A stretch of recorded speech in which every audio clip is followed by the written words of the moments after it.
എല്ലാവർക്കും നമസ്കാരം. പുതിയ എപ്പിസോഡിലേക്ക് സ്വാഗതം. ഇത് ഹംപാക്ക് എന്ന് പറയുന്ന തിമ്മിങ്കലമാണ്. എൻ്റെ മോനെ പൊളിച്ച്. ഇന്നത്തെ ആദ്യത്തെ ഷോട്ട് ഞാനിപ്പോൾ കയറി ഇങ്ങോട്ട് വന്നുള്ളൂ ഈ ഡെക്കിലോട്ട്. ഇതുണ്ടോ, ഇത് അവിടെ ഉണ്ട്. ഇപ്പോൾ ഡെക്കിലോട്ട് വന്നുള്ളൂ. അപ്പോൾ തന്നെ ഫസ്റ്റ് കാണുന്ന കാഴ്ച തിമ്മിങ്കലം ഇങ്ങനെ മറയുന്നത്. അപ്പോൾ എല്ലാവരും അത് കാണാൻ വേണ്ടിയിട്ട് വന്നേക്കാണ്. ഈ ഏരിയയിൽ ഇഷ്ടം പോലെ തിമ്മിങ്കലങ്ങളുണ്ട്. ഹംപാക്ക് എന്ന് പറയുന്ന തിമ്മിങ്കലമാണ്. ഞാനിപ്പോൾ അവിടെയുണ്ട് ആ ഭാഗത്തൊക്കെ കാണാം. ഇവിടെ ഉള്ളത് പോയെന്നുണ്ട്, കാണാനില്ല. ഒന്നും മുങ്ങിയാൽ പിന്നെ കാണൂല. അപ്പോൾ തിമ്മിങ്കലത്തിൻ്റെ കാഴ്ചകൾ കണ്ടുകൊണ്ട് നമ്മുടെ ഇന്നത്തെ എപ്പിസോഡ് ആരംഭിക്കുകയാണ്. പുതിയ എപ്പിസോഡിലേക്ക് സ്വാഗതം. നമ്മൾ അന്റാർട്ടിക്കയിലാണ്. അന്റാർട്ടിക്കയിൽ കഴിഞ്ഞ എപ്പിസോഡിൽ നമ്മൾ അന്റാർട്ടിക്കയുടെ രേഖ നമ്മൾ ക്രോസ് ചെയ്തു. അപ്പുറത്തൊരു ഐലൻഡിൽ പോയി. ഡീറ്റെയിൽ എന്ന് പറയുന്ന ഐലൻഡ് നമ്മൾ കണ്ടു. ബ്രിട്ടീഷുകാരുടെ പഴയ റിസർച്ച് സെൻറ്റർ കണ്ടു. അതിനുശേഷം നമ്മൾ സൗത്തിൽ നിന്ന് ഇപ്പോൾ നോർത്തിലോട്ട് പോയിക്കൊണ്ടിരിക്കുകയാണ്. നോർത്തിൽ ഇന്ന് നമ്മൾ ചില പേരൊന്നും വായിലും വരില്ല. കുറുവയിൽ എന്ന് പറയുന്ന ഒരു ഐലൻഡിൽ നമ്മൾ ഇന്ന് ലാൻഡ് ചെയ്യും. അപ്പം അങ്ങോട്ടേക്കുള്ള യാത്രയിലാണ്. പോകുന്ന വഴിയിൽ എന്തായാലും ഗംഭീര കാഴ്ചകളാണ്. സ്റ്റാർട്ടിങ് തന്നെ അടിപൊളി ഹംപാക്ക് തിമ്മിങ്കലെ കണ്ടുകൊണ്ട് മാംഗോ മെഡോസ് അന്റാർട്ടിക്കൻ expedition. Welcome to Sheri's vlog.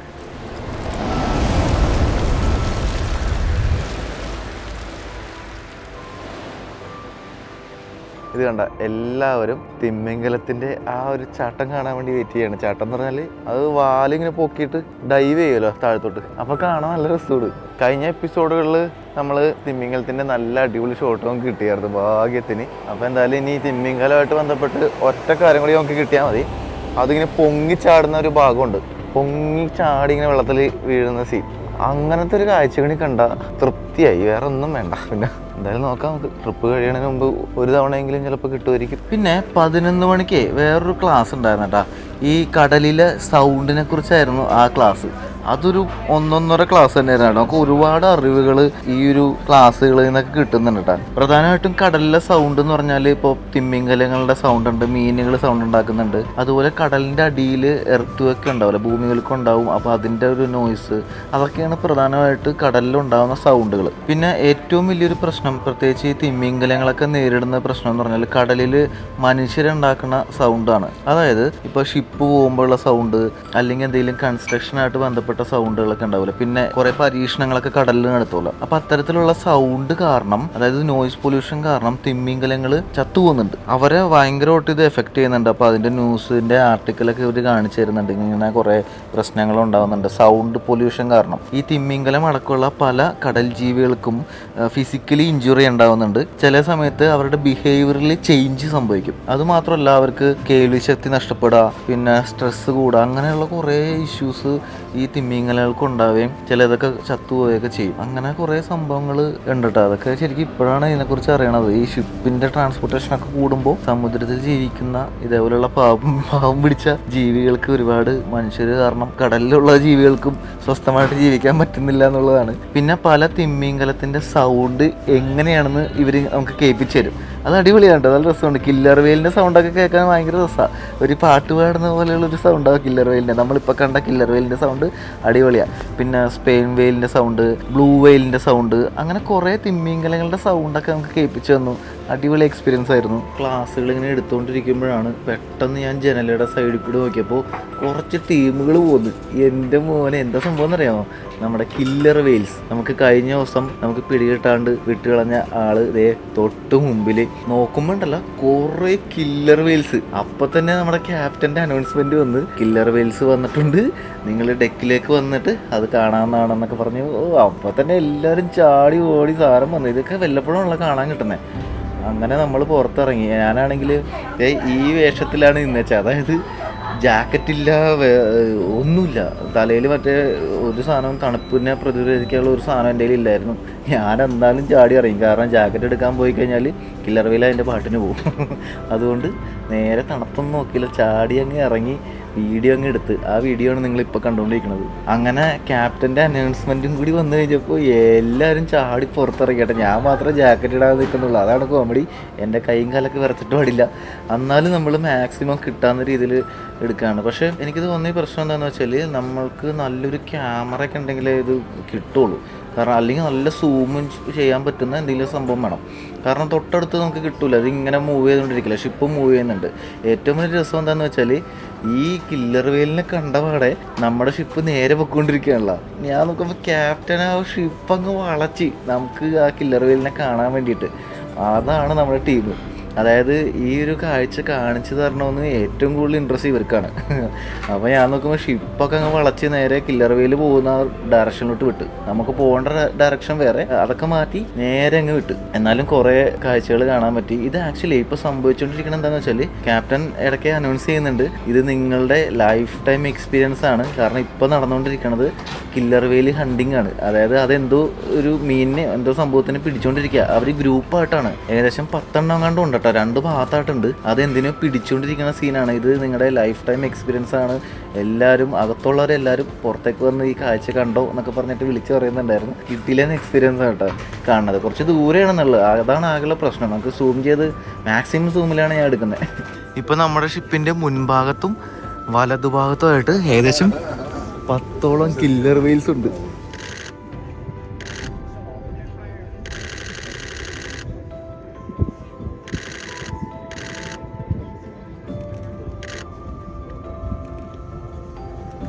ഇപ്പോൾ ആ ദൂരെ ഭാഗത്തുണ്ട് ആൾ, അവിടെ കില്ലർ വെയിൽസ് ഉണ്ട്, കുറേ ഉണ്ട്.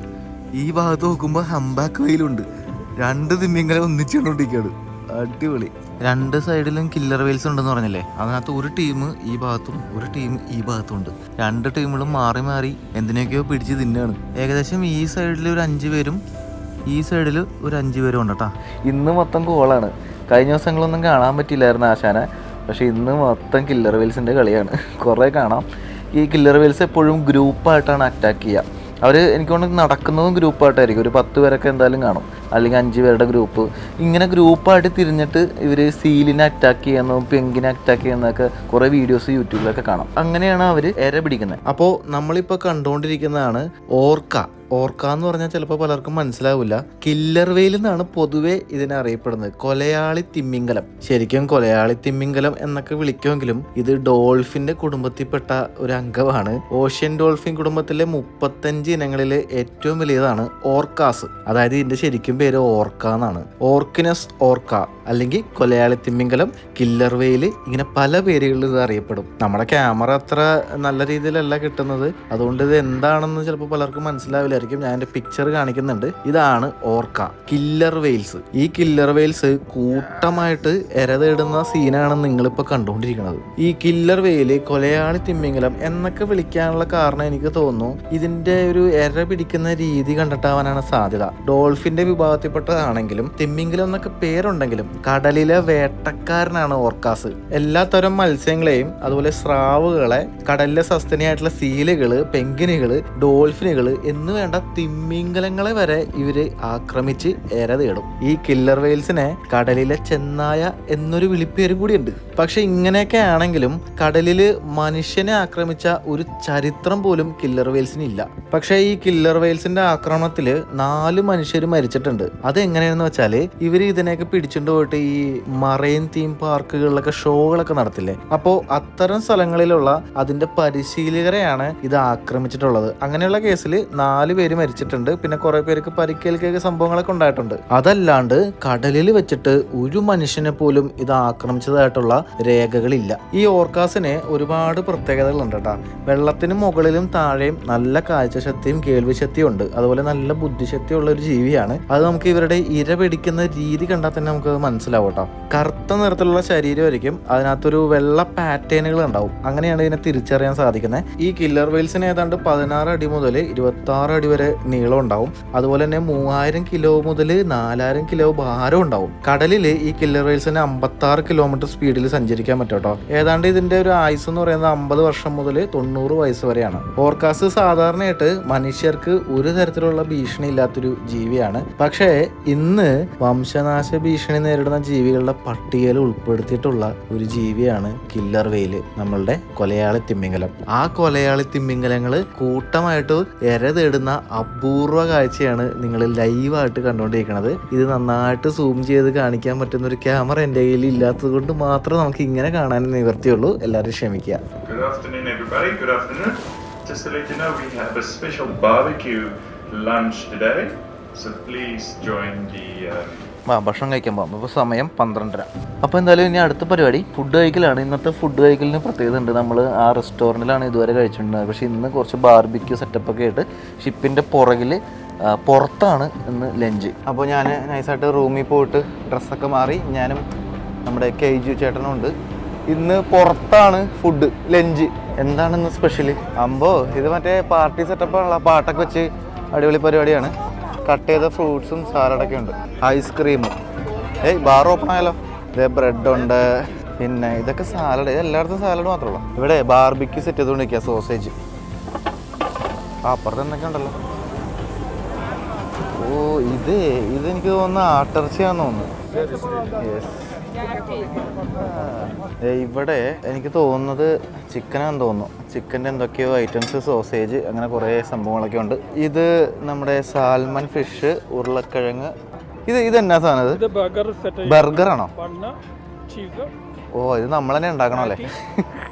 ഇത് ആടല്ലേ? പോർക്കാണോ? പോർക്ക് റിബാണല്ലേ? അത് ആടല്ലായിരുന്നു. ഓക്കെ. ഇവിടെ എന്തോ വെട്ടിമുറിക്കണ്ടല്ലോ. ഇത് ലാമ്പ. Pork ബെല്ലിയും lamp ലെഗും. അടിപൊളി മോനെ. ഇന്ന് ഞാൻ തകർക്കും.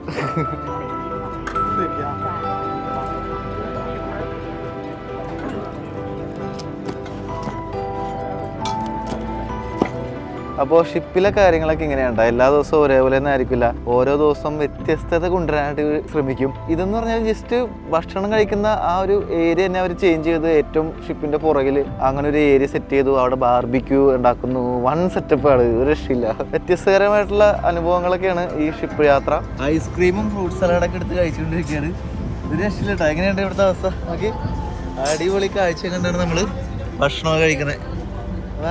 ഇവിടെ വെയിലത്ത് വന്നിരിക്കുന്ന കുറച്ചുകൂടി സൗകര്യം. അപ്പൊ അധികം നടക്കൂല. നമ്മളെ ഇങ്ങനെ ഇരുന്ന് ഫുഡ് കഴിച്ചോണ്ടിരിക്കുമ്പോ കൊറേ പെങ്കിനികൾ ചാടി ചാടി പോകേണ്ടത്. കണ്ട കൊറേ ഉണ്ട്. അങ്ങോട്ടും ഇങ്ങോട്ടൊക്കെ പോകുന്നുണ്ട്. ആ ഭാഗത്ത് കണ്ട പോയാ നമ്മുടെ ഹംബാക്ക് വെയിലുണ്ട്. ഹംബാക്ക് എന്ന് പറയുന്ന തിമ്മിങ്കലം അവിടെ ഉണ്ട്. ഇത് കാണാൻ കിട്ടണല്ലോ. അതേ കണ്ട പെങ്കിൻ പോണണ്ട പെങ്കിനുണ്ട്. പിന്നെ ഇവിടെ ദൂരമൊക്കെ ഒരു കപ്പല്, വേറെ ഏതോ എക്സ്പെഡിഷൻ ടീമാണ്. എന്താ ഏതോ ചൈനയുടെയോ ജപ്പാൻ്റെയോ കപ്പലാണെന്ന് തോന്നണേ. കാരണം അതിനകത്ത് അവരുടെ ഭാഷ എഴുതിയിട്ടുണ്ട്. ഏത് ഭാഷ എന്നറിയില്ല. ചൈനീസ് ഭാഷയെന്ന് തോന്നണം. ഇനി പലരും ചോദിച്ച ഒരു കാര്യമാണ്, അന്റാർട്ടിക്കിലോട്ട് എത്ര രൂപ വരും, എങ്ങനെയൊക്കെയാണ് പോകാൻ പറ്റുക എന്നുള്ളത്. അതിനെക്കുറിച്ചൊന്ന് പെട്ടെന്ന് പറഞ്ഞുതരാം. ഒരു യാത്രികനെ സംബന്ധിച്ച് അന്റാർട്ടിക്കിലോട്ട് ഇന്ത്യയിൽ നിന്ന് ഡയറക്റ്റ് പോകാൻ സാധിക്കില്ല. അത് ഇന്ത്യയിൽ നിന്ന് മാത്രമല്ല, ഏത് രാജ്യക്കാരനാണെങ്കിലും പോകാൻ സാധിക്കില്ല. ഇന്റർനാഷണലി അംഗീകരിക്കപ്പെട്ട 5 സ്ഥലങ്ങളിൽ നിന്ന് മാത്രമേ നമുക്ക് അന്റാർട്ടിക്കിലോട്ട് പോകാൻ പറ്റുള്ളൂ. അതിലൊന്നാണ് നമ്മൾ യാത്ര ചെയ്ത അർജന്റീനയിലെ ഉഷുവായ, പിന്നെ ചിലിയിലെ പ്യൂണ്ടാ അറീനാസ്, അതുപോലെ ഓസ്ട്രേലിയയിലെ ഹബാർഡ്, പിന്നെ ന്യൂസിലാൻഡിലെ ക്രൈസ്റ്റ് ചർച്ച്. ഈ ക്രൈസ്റ്റ് ചർച്ചിലെ അന്റാർട്ടിക് സെന്റർ നമ്മൾ വിസിറ്റ് ചെയ്തിട്ടുള്ളതാണ്. അതിന്റെ വീഡിയോ യൂട്യൂബിൽ ന്യൂസിലാൻഡിന്റെ പ്ലേലിസ്റ്റ് നോക്കി കാണാം കേട്ടോ. പിന്നെ സൗത്ത് ആഫ്രിക്കയിലെ കേപ്പ് ടൗൺ. ഈ 5 സ്ഥലങ്ങളിൽ നിന്ന് മാത്രമേ നമുക്ക് അന്റാർട്ടിക്കിലോട്ട് പോകാൻ പറ്റുള്ളൂ. ഇതിൽ ഈ ന്യൂസിലാൻഡ്, ഓസ്ട്രേലിയ, സൗത്ത് ആഫ്രിക്ക എന്നൊക്കെ അന്റാർട്ടിക്കിലോട്ട് ഒരുപാട് ദൂരമുണ്ട്. അപ്പൊ നമുക്ക് യാത്ര ചെയ്യാനുള്ള സമയം കൂടുതൽ വേണം. അത് എക്സ്പെൻസും കൂടുതലായിരിക്കും. പിന്നെ പണ്ട് ന്യൂസിലാൻഡിൽ നിന്നൊക്കെ ഫ്ലൈറ്റ് ഉണ്ടായിരുന്നു അന്റാർട്ടിക്ക കാണാൻ വേണ്ടിയിട്ട്. അന്റാർട്ടിക്കയുടെ മുകളിൽ കൂടി ഇങ്ങനെ യാത്ര ചെയ്യുന്ന ഫ്ലൈറ്റുകളൊക്കെ. പക്ഷേ 1979 എയർ ന്യൂസിലാൻഡിന്റെ ഒരു ഫ്ലൈറ്റ് അന്റാർട്ടിക്കയിലെ മൗണ്ട് എറിബസ് എന്ന് പറയുന്ന ഒരു പർവ്വതത്തിൽ ചെന്ന് ഇടിച്ച് ക്രാഷ് ചെയ്തു. 257 പേര് മരിച്ചു പോയൊരു സംഭവം ഉണ്ടായിട്ടുണ്ട്. അതിനുശേഷം അത്തരം യാത്രകളൊക്കെ സ്റ്റോപ്പ് ചെയ്തു. അപ്പോൾ എന്തുകൊണ്ടും അന്റാർട്ടിക്കയിലോട്ട് പോകാനായിട്ട് നമുക്ക് സൗത്ത് അമേരിക്ക വഴി പോകുന്നതാണ് ഏറ്റവും എളുപ്പം. അതിന് പ്രധാന കാരണം അന്റാർട്ടിക്കയോട് ഏറ്റവും അടുത്ത് കിടക്കുന്ന പ്രദേശമാണ് അർജന്റീനയും ചിലിയും ഒക്കെ. അതുകൊണ്ട് യാത്രാ സമയം കുറവായിരിക്കും. അതുകൊണ്ട് തന്നെ നമുക്ക് വരുന്ന ചെലവും കുറയും. അതുകൊണ്ടാണ് ആളുകൾ അന്റാർട്ടിക്കയിലോട്ട് യാത്ര ചെയ്യാൻ വേണ്ടിയിട്ട് അർജന്റീനയിലെ ഉഷുവായ തിരഞ്ഞെടുക്കുന്നത്. അന്റാർട്ടിക്കയിൽ യാത്ര ചെയ്യാൻ വേണ്ടിയിട്ട് ഏറ്റവും ബെസ്റ്റ് സീസൺ എന്ന് പറയുന്നത് നവംബർ, ഡിസംബർ, ജനുവരി, ഫെബ്രുവരി, മാർച്ച് വരെയാണ്. ഇത് അന്റാർട്ടിക്കയിലെ വേനൽക്കാലം ഉണ്ടോ. അതുപോലെ അന്റാർട്ടിക്കയിലോട്ട് നമുക്ക് പല രീതിയിൽ യാത്ര ചെയ്യാൻ പറ്റും. ഒന്ന്, നമ്മൾ വന്നിരിക്കുന്ന പോലെ പരിവേഷണ കപ്പലുകളിൽ യാത്ര ചെയ്യാം. അതല്ലെങ്കിൽ ഫ്ലൈറ്റ് എടുത്ത് യാത്ര ചെയ്യാനുള്ള ഓപ്ഷൻ ഉണ്ട്. നമുക്കിപ്പോൾ കപ്പലിൽ യാത്ര തുടങ്ങിയിട്ട് കപ്പലിൽ തന്നെ തിരിച്ചു വരുന്ന യാത്രയുണ്ട്. ഫ്ലൈറ്റ് എടുത്ത് പോയിട്ട് ഫ്ലൈറ്റിൽ തന്നെ തിരിച്ചു വരാം. ഇപ്പൊ നിങ്ങൾക്ക് വേണമെങ്കിൽ കപ്പലിൽ യാത്ര ചെയ്തിട്ട് ഫ്ലൈറ്റിൽ തിരിച്ചു വരാം, അല്ലെങ്കിൽ ഫ്ലൈറ്റിൽ യാത്ര ചെയ്തിട്ട് കപ്പലിൽ തിരിച്ചു വരാം. അങ്ങനെ പല ഓപ്ഷൻസും ഉണ്ട്. പിന്നെ പര്യവേഷണ കപ്പലുകൾ കൂടാതെ ഒരുപാട് യാത്രക്കാരെ ഉൾക്കൊള്ളുന്ന ക്രൂയിസ് ഷിപ്പുകളൊക്കെ ഉണ്ട്. പക്ഷെ അത് അന്റാർട്ടിക്കയിൽ ലാൻഡ് ചെയ്യില്ല. അപ്പൊ അങ്ങനെ പലതരം കപ്പലുകളും പലതരം യാത്രകളും ഉണ്ട് കേട്ടോ. പിന്നെ കപ്പലുകൾ തിരഞ്ഞെടുക്കുമ്പോൾ ഒരുപാട് കമ്പനികളുടെ കപ്പലുകളുണ്ട്. അതിനെക്കുറിച്ച് വിശദമായിട്ട് നമുക്ക് മറ്റൊരു വീഡിയോയിൽ സംസാരിക്കാം. അപ്പോൾ നല്ല സർവീസ് തരുന്ന കപ്പലാണോ, എന്തെങ്കിലും സുരക്ഷാപരമായിട്ടുള്ള പ്രശ്നങ്ങളുണ്ടോ, എന്തൊക്കെ സംവിധാനങ്ങൾ ആ കപ്പലിലുണ്ട്, ഏതെങ്കിലും തരത്തിൽ അപകടങ്ങൾ സംഭവിച്ചിട്ടുണ്ടോ, ആരെങ്കിലും അതായിട്ട് ബന്ധപ്പെട്ട് മരണപ്പെട്ടിട്ടുണ്ടോ, അത്തരം കാര്യങ്ങളും സുരക്ഷാ കാര്യങ്ങളും എല്ലാം അന്വേഷിച്ച് വേണം നമ്മൾ കപ്പൽ ബുക്ക് ചെയ്യാൻ വേണ്ടിയിട്ട്. അന്റാർട്ടിക്ക യാത്ര ഒരു അഡ്വഞ്ചറസ് യാത്രയാണ്. ഒരുപാട് അപകട സാധ്യതകളും എല്ലാം ഉണ്ട്. അപ്പോൾ ശ്രദ്ധിച്ച് വേണം എല്ലാ കാര്യങ്ങളും തിരഞ്ഞെടുക്കാൻ. അങ്ങനെയൊക്കെ ആണെങ്കിലും നമ്മൾ എന്തുകൊണ്ട് ഈ പര്യവേഷണ കപ്പൽ തിരഞ്ഞെടുത്തു എന്നുള്ളത് അതിൻ്റെ വിശദമായിട്ട് ഞാൻ മറ്റൊരു വീഡിയോയിൽ പറയാട്ടോ. അതുപോലെ തന്നെ ഏതൊക്കെ മാസങ്ങളിൽ എന്തൊക്കെ കാഴ്ചകൾ കാണാം എന്നുള്ളതിനെക്കുറിച്ചും ഞാൻ വിശദമായിട്ട് പറഞ്ഞുതരാം. അപ്പോൾ അന്റാർട്ടിക്കയിലൂടെ യാത്ര ചെയ്യാൻ വേണ്ടിയിട്ട് നമുക്ക് ഏകദേശം $7,000 മുതൽ $40,000 വരെയുള്ള ചെലവുകൾ ഉള്ള ഓപ്ഷനുകളുണ്ട്. എന്തായാലും ഒരു 6 ലക്ഷം ഇന്ത്യൻ രൂപക്ക് മുകളിൽ ചെലവ് വരും. അതിൽ താഴെ പോകാനുള്ള ഒരു ടെക്നിക്കും പരിപാടിയൊക്കെ ഉണ്ട്. അതിനെക്കുറിച്ച് ഞാൻ മറ്റൊരു വീഡിയോയിൽ വിശദമായിട്ട് പറയാം. പിന്നെ ഇന്ത്യയിൽ നിന്ന് പോവുകയാണെങ്കിൽ ഇന്ത്യയിൽ നിന്ന് അർജന്റീന വരെയുള്ള ഫ്ലൈറ്റ് ടിക്കറ്റ് ഒക്കെ നല്ല റേറ്റ് വരയ്ക്കുക. ഏതാണ്ട് ഒരു 2 ലക്ഷം രൂപയുടെ അടുത്ത് വരും. ഇത് കൂടാണ്ട് വിസ എടുക്കണം, ഡൊമസ്റ്റിക് ഫ്ലൈറ്റുകൾ ബുക്ക് ചെയ്യേണ്ടി വരും, ഹോട്ടല്, മറ്റ് യാത്രകൾ, ഭക്ഷണം, ഇതെല്ലാം കൂടി ചേർത്ത് വരുമ്പോൾ എങ്ങനെ പോയാലും ഒരു 8 ലക്ഷം രൂപ 10 ലക്ഷം രൂപയുടെ അടുത്തൊക്കെ നമുക്ക് ചിലവ് വരാൻ സാധ്യതയുണ്ട്. സമയം ഉച്ച കഴിഞ്ഞ് 3 മണിയാകുന്നു. നമ്മൾ ഓരോ ടീമുകളായിട്ട് ലാൻഡ് ചെയ്യാൻ വേണ്ടിയിട്ട് പോവാണ്. ഇതേ അവിടെ ആദ്യം തന്നെ കയാക്ക് ടീം ഇറങ്ങി. ഇതേ ദൂരെ കയാക്കിന്റെ ആൾക്കാർ കണ്ടോ, അത് സെപ്പറേറ്റ് പൈസ കൊടുക്കണോടാ, എന്നാലേ നമുക്ക് കയാക്ക് ചെയ്യാൻ പറ്റുള്ളൂ. അപ്പോൾ ഓരോ ടീമുകളായിട്ട് ഓരോ സ്ഥലങ്ങളിൽ ഇതേപോലെ കയാക്കിങ് ചെയ്യാം. കയാക്കിങ് ചെയ്താൽ ഗുണം എന്താണെന്ന് വെച്ചാൽ ഈ ഐസിന്റെയും പിന്നെ ഏറ്റവും പ്രധാനപ്പെട്ട സ്ഥലങ്ങളൊക്കെ തൊട്ടടുത്ത് പോവാം. അത് അടിപൊളി സംഭവമാണ്. അതിന് $310 എക്സ്ട്രാ കൊടുക്കണം. പക്ഷെ അതില്ലെങ്കിലും കുഴപ്പമൊന്നുമില്ല, ഞാനത് എന്തായാലും എടുത്തിട്ടൊന്നുമില്ല. നമുക്ക് ഈ സോഡിയാക്ക് ക്രൂയിസ് ഉണ്ടല്ലോ, അതിനകത്ത് പോവാം. അപ്പോൾ അതേ ഈ ബോട്ട് പോകണണ്ട, ഈ ബോട്ട് നേരെ പോകുന്നത് ആ കാണുന്ന ഭാഗത്ത് ലാൻഡ് ചെയ്യാൻ വേണ്ടിയിട്ടാണ്. ഇതാണ് നമ്മൾ വന്നിരിക്കുന്ന കുവർവെയിൽ എന്ന് പറയുന്ന ഐലൻഡ്. ഇവിടെ കിടിലൻ കാഴ്ചകളാണ് ഉള്ളത്. നിറച്ച് പെങ്കിൻസാ, അടിപൊളിയാ. അവിടെയാണ് ആ ദൂരെ കണ്ട അവർ ലാൻഡ് ചെയ്യുന്നുണ്ട്. അവിടെ ലാൻഡ് ചെയ്ത ആൾക്കാർ ഇറങ്ങി തുടങ്ങി. നമ്മുടെ ഇത് വിളിച്ചിട്ടില്ല, നമ്മൾ ഗ്രീനാ ലാസ്റ്റാ. അതേടാ, അതേ അവിടെ കണ്ടതേ ഒരു കറുത്ത പൊട്ട് കണ്ട, ഹംബാക്ക് വെയിൽ. മോനെ ഇവിടെ ഇഷ്ടം പോലെ ഉണ്ട്. നേരത്തെ കണ്ടായിരുന്നു. നമ്മൾ ആ ക്രൂയിസ് ബോട്ടിൽ കയറുന്ന സമയത്ത് ആണ് കാണണമെങ്കിൽ, അല്ലെങ്കിൽ ഇങ്ങോട്ട് വരുമെന്ന് എനിക്കറിയത്തില്ല, തൊട്ടടുത്ത് പോയി അവർ ചിലപ്പോൾ കാണിച്ചു തരും. അങ്ങനെയാണെങ്കിൽ വിളിക്കും. സാധാരണ നമ്മൾ ഈ ഷിപ്പിൽ ഇരുന്നിട്ടാണ് കണ്ടത്. അത് തൊട്ടടുത്ത് കണ്ടെങ്കിലും പക്ഷെ ആ ബോട്ടിനകത്ത് ഇരിക്കുമ്പോൾ കാണുമ്പോൾ ഒരു പ്രത്യേക രസമായിരിക്കും. കാരണം തൊട്ടടുത്ത് അവർ കൊണ്ടുപോകുമല്ലോ. അടിപൊളി. ആ ഭാഗത്ത് ഇഷ്ടം പോലെ ഉണ്ട്, നേരത്തെ കണ്ട് കുറേ ഉണ്ട്.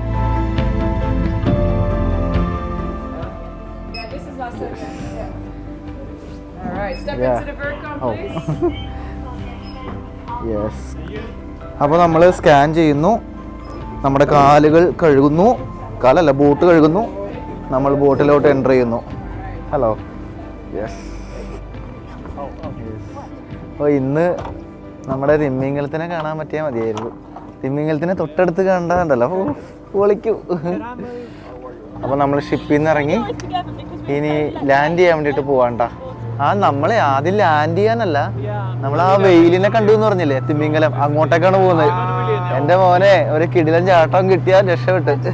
നോക്കാട്ടാ, ഇത് നമ്മുടെ മലയാളി ചേട്ടന്മാരൊക്കെ മുമ്പിലുണ്ട്. ജിഷി ചേട്ടാ നമസ്കാരം. പെങ്കിൻ ചാടി, പെങ്കിൻ ചാടിപ്പോട്. എല്ലാവരും ആകാംക്ഷയോടെ കാത്തിരിക്കുന്നത് ആ ഒരു തിമ്മിങ്കലത്തിനെ ഒന്ന് അടുത്ത് കാണാൻ വേണ്ടിയിട്ടാണ്.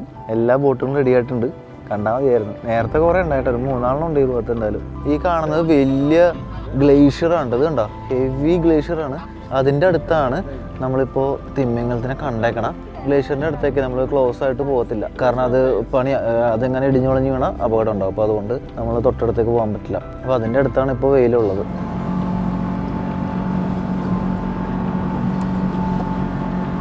നമ്മളെ അവിടെ കുറേ നേരം കാത്തു നിന്നു, പക്ഷെ തിമ്മിങ്കലത്തിനെ കാണാൻ പറ്റിയില്ല.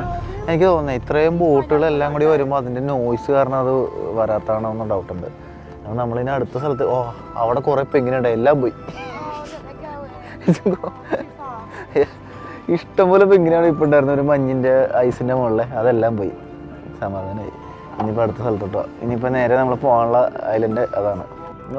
ഇത് നോക്കി, അടിപൊളി. ഇതുണ്ടോ, അവിടെ നിന്നും പെങ്കിലും പോയാലെന്താ, നമുക്ക് ഈ ചാട്ടമൊക്കെ ഉണ്ടില്ലേ, അടിപൊളി. ഇതിങ്ങനെ ചാടുന്ന കാണാൻ ശരിക്കും ആമ പോലെ ഉണ്ട്, എന്താ ആമകൾ ചാടിപ്പോണ പോലെയൊക്കെ തോന്നുന്നത്. പെങ്കിനാണ് മൊത്തം, അടിപൊളി. കിട്ടില്ല കാഴ്ച, അത് കൊള്ളാം, ഇഷ്ടപ്പെട്ടു. ഇതെന്താ എല്ലാവരും കൂടി വല്ല സമ്മേളനം വല്ലതും ഉണ്ടോ? നിറച്ച് പെങ്കിനുകൾ. വെള്ളത്തിൽ. അവിടെ സംസ്ഥാന സമ്മേളനമാണ്. ഇതൊന്നുമല്ല, ദേശീയ സമ്മേളനം കാണിച്ചാൽ ആ ഐലൻഡിലുണ്ട്. നമ്മുടെ മുമ്പിൽ വെയിലുണ്ടേ, നമ്മുടെ മുമ്പിലുണ്ട്. പക്ഷെ ഇതിനെ തൊട്ടടുത്ത് എടാ അതിൻ്റെ മുതുക് കാണാം. ഈ കാണുന്ന മലയിലോട്ട് നോക്കാൻ പറ്റുള്ള, കാരണം കണ്ണടിച്ചു വീണ് അമ്മാരി വെട്ടമാണ് റിഫ്ലക്ട് ചെയ്യുന്നത്. അതേടാ വെയിൽ അവിടെ ഉണ്ടാ. ഇവിടെ നേരത്തെ കണ്ട പോലെ കുറേ പെങ്കിൻസ് ആണ് ഈ പോണത് കേട്ടോ. അതേ അവിടെ കണ്ടോ? പുക കണ്ട, പുകയല്ല സ്പ്രേ. കണ്ട മുതുക് കണ്ട, മുതുക് കണ്ട. അപ്പോൾ നമ്മളെപ്പോലെ തന്നെ എല്ലാവരും ഓരോ ബോട്ടിലായിട്ട് ഇവിടെ കാത്തു നിൽക്കുകയാണ്. ആ ഒരു തിമ്മിങ്കലത്തിനെ കാണാൻ വേണ്ടിയിട്ടാണ്. ഇവനാണെങ്കിൽ പിടിയും തരില്ല, അതാണ് അവസ്ഥ. എന്തായാലും വെയിറ്റ് ചെയ്യാം. ഈ സംഭവത്തിന് ഏറ്റവും വേണ്ടത് ക്ഷമയാണ്. ക്ഷമയില്ലെങ്കിൽ ഒരു പരിപാടി നടക്കില്ല. ക്ഷമയോടെ കാത്തിരിക്കാം, നല്ലൊരു പിക്ചർ കിട്ടാൻ വേണ്ടിയിട്ട്. എല്ലാവരും അതിന് തന്നെ നോക്കിയിരിക്കണം. എല്ലാവരുടെ ആഗ്രഹം അത് തന്നെയാണ്. ആ കാണുന്ന മഞ്ഞില്ലാത്ത ആ കറുത്ത കളറ് പാറ കണ്ട, അതാണ് കൂവർവില്ലേ ദ്വീപ്. ആ പാറക്ക് 826 അടി ഉയരം ഉണ്ട് കേട്ടോ. അതിന്റെ താഴെയുള്ള ആ ഒരു തീരപ്രദേശത്താണ് ജെൻഡു പെൻഗ്വിനുകളുടെ കോളനി ഉള്ളത്. ഈ ഒരു കൂവർവില്ലേ ദ്വീപില് 7000ഓളം ജോഡി ജെൻഡു പെൻഗ്വിനുകൾ ഉണ്ടെന്നാണ് കണക്കാക്കപ്പെട്ടിരിക്കുന്നത്. ഇത് ഈ അന്റാർട്ടിക് പെനിൻസുലയിലെ ഏറ്റവും വലിയ ജെൻഡു പെൻഗ്വിൻ കോളനിയാണ്. ബേർഡ് ലൈഫ് ഇന്റർനാഷണൽ ഈ ഒരു സ്ഥലം ഒരു പ്രധാനപ്പെട്ട പക്ഷി ജൈവ വൈവിധ്യ മേഖലയായിട്ട് തിരഞ്ഞെടുത്തിട്ടുണ്ട്. 1897, 1899 കാലഘട്ടത്തിലെ ബെൽജിയൻ അന്റാർട്ടിക് പര്യവേഷണ സംഘമാണ് ഈ ഒരു ദ്വീപ് കണ്ടെത്തിയത്. ഫ്രഞ്ച് നാവികസേനയുടെ വൈസ് അഡ്മിറൽ ആയിരുന്ന ജൂൾസ് ഡി കൂവർവില്ലയുടെ പേരാണ് ഈ ഒരു ദ്വീപിന് നൽകിയിരിക്കുന്നത്. എന്റെ മോനെ ഇത് നല്ല രസമുണ്ട് കേട്ടാ. കാരണം ചുറ്റിനും പെൻഗ്വിനുകൾ അങ്ങോട്ടും ഇങ്ങോട്ടൊക്കെ ചാടിക്കൊണ്ടിരിക്കുകയാണ്. അവിടെ കാണാം. ഈ ഭാഗത്തൊക്കെ നമ്മൾ യാത്ര ചെയ്യേണ്ട ചുറ്റിനും ഇങ്ങനെ പെൻഗ്വിനുകൾ അങ്ങോട്ടും ഇങ്ങോട്ടൊക്കെ ചാടിക്കൊണ്ടിരിക്കുകയാണ്. നല്ല രസമുണ്ട്. നമ്മളെ കഴിഞ്ഞ ദിവസങ്ങളൊക്കെ കണ്ട പോലെ തന്നെ മൊത്തം ഐസ്ബർഗുകളാണ്. ഇത് കണ്ട. പക്ഷെ ഇവിടുത്തെ ഒരു പ്രത്യേകത, അതിനിടയിൽ കൂടിയൊക്കെ നിറച്ച് പെൻഗ്വിൻ ചാടുന്നുണ്ട്. ഈ കുഞ്ഞ സാധനം കൊണ്ട് എനിക്ക് എടുത്ത് കാണിക്കാൻ പറ്റുന്നില്ല. ഇവിടെയൊക്കെ ഉണ്ട്, ഇവിടെ കൂടി ഇങ്ങനെ ചാടുന്നുണ്ടേ. കൊള്ളാം. എൻ്റെ മോനെ ഇതിൻ്റെ വലിപ്പം കണ്ട, ആൾക്കാരായിട്ടൊന്ന് കമ്പയർ ചെയ്ത് നോക്കി എത്ര നല്ല പൊക്കുണ്ടാവുന്നു. എന്താ ഇങ്ങനെയാണ് എല്ലാം. ആൾക്കാർ വെച്ച് കമ്പയർ ചെയ്യുമ്പോഴാണ് അതിൻ്റെ സൈസ് മനസ്സിലാവുള്ളൂ. കണ്ട, അല്ലാണ്ട് നമ്മൾ ഷിപ്പ് ചെയ്ത് നോക്കുമ്പോൾ ഇതിൻ്റെ യഥാർത്ഥ വലിപ്പം മനസ്സിലാവും. അല്ലെങ്കിൽ തൊട്ടടുത്ത് ഇങ്ങനെ വല്ല ഭീകര സാധനമുണ്ട്.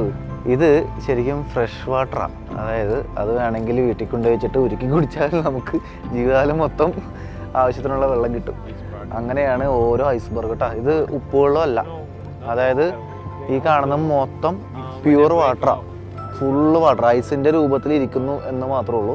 മൊത്തം വെള്ളമാണ്, അതായത് നല്ല വെള്ളം, ഉപ്പില്ലാത്ത വെള്ളം. നമ്മളിത് കടലാണെന്ന് വിചാരിച്ചിട്ട് നമ്മൾ വിചാരിക്കും ഈ ഐസ്ബർഗ് മൊത്തം ഉപ്പാണ്. അങ്ങനെയല്ല, ഈ ഐസിൽ നിന്ന് മൊത്തം ഉപ്പ് കടലിലോട്ട് തന്നെ പോകും. എന്നിട്ട് ഇത് പ്യുവർ വാട്ടർ ആയിട്ടാണ് നിൽക്കുന്നത്. അതിപ്പോൾ തണുപ്പുള്ളതുകൊണ്ട് ഐസായിട്ട് ഇരിക്കുന്നു. അതാണ് ഈ സംഭവം. മനസ്സിലായ? ഈ ഭൂമിയിൽ 60% ശുദ്ധജലവും ഇവിടെയാണ് ഉള്ളത്, അന്റാർട്ടിക്കയിൽ.